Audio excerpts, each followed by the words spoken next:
So, I began reading, and began trying to prepare my message for my youth, and something striking came up to me. I started thinking about this room that I'm sitting in and how horribly messy it is and how bad it needs to be cleaned. And as I was doing all of this, it dawned on me, I've not spent a whole lot of time tending to what needed to be done. This mess didn't happen quickly. It took time. All messes take time. And when you don't do the little things each and every day, big problems happen. And I saw a reflection in how this happens in our rooms, and sometimes how we run our life. And I will say that I have been kind of run down, and I've been giving a lot, and I've not been taking care of myself a lot. I've been focused on others. You know, that's a good thing, but we do have to do things to take care of ourselves. And I found myself studying in such a way that it was to give a message to other people, but not so much to feed myself. And then I run across this.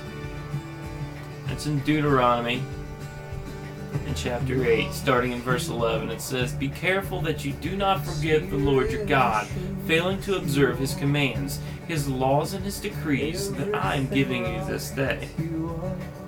Otherwise, when you eat and you're satisfied, when you build fine houses and settle down, and when your herds and flocks grow large, and your silver and gold increase, and all that you have is multiplied, then your heart, it will become proud, and you will forget the Lord your God who brought you out of Egypt and out of the land of slavery.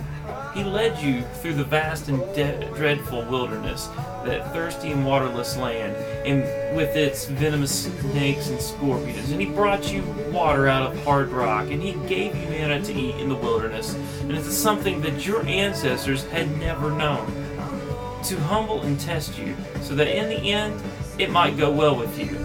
You may say to yourself, my power and strength of my hands have produced this wealth for me.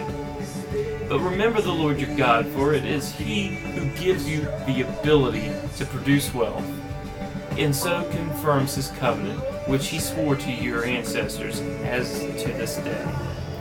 And if you ever forget the Lord your God and follow other gods and worship and bow down to them, I testify against you today that you will surely be destroyed.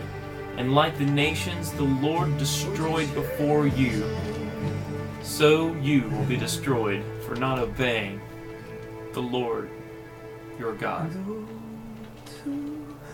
God wants us to daily work on a relationship with him.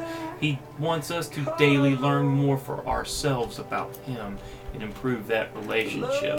Sometimes we don't maintain it very well. Sometimes even in ministry, ministers forget to feed themselves and are so worried about feeding others. This happens. And just like this room that just became a mess, it didn't happen quickly. It happens over time. And sometimes I think maybe our rooms can be a reflection of how things are going in our life. And when we're not taking time to take care of the little things around here, maybe we're not taking the little time to take care of the little things around in our lives. My challenge is to take a look at your room and tell me what kind of mess it is. Maybe it's not a mess, but see how your life relates to that. Because if we forget God, forget to take him with us, we forget him daily, things will happen. Things bad will happen. And we will be destroyed. It's just like in the end of this chapter here, in chapter 8 of Deuteronomy, it just says that, we will be destroyed.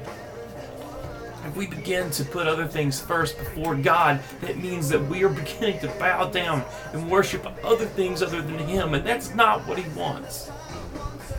And slowly the process begins, And it might start with a little thing here and a little thing there, and eventually it becomes this room that's a mess, and that mess is our heart.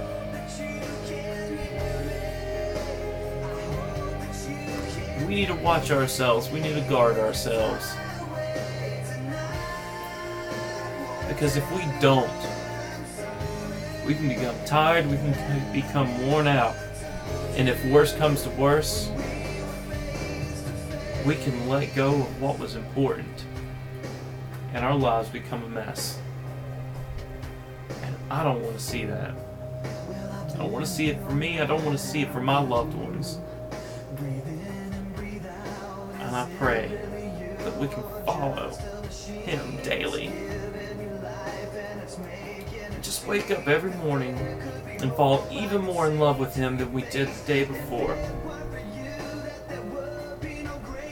Because we need to have that in our lives. It is vital. God bless and amen.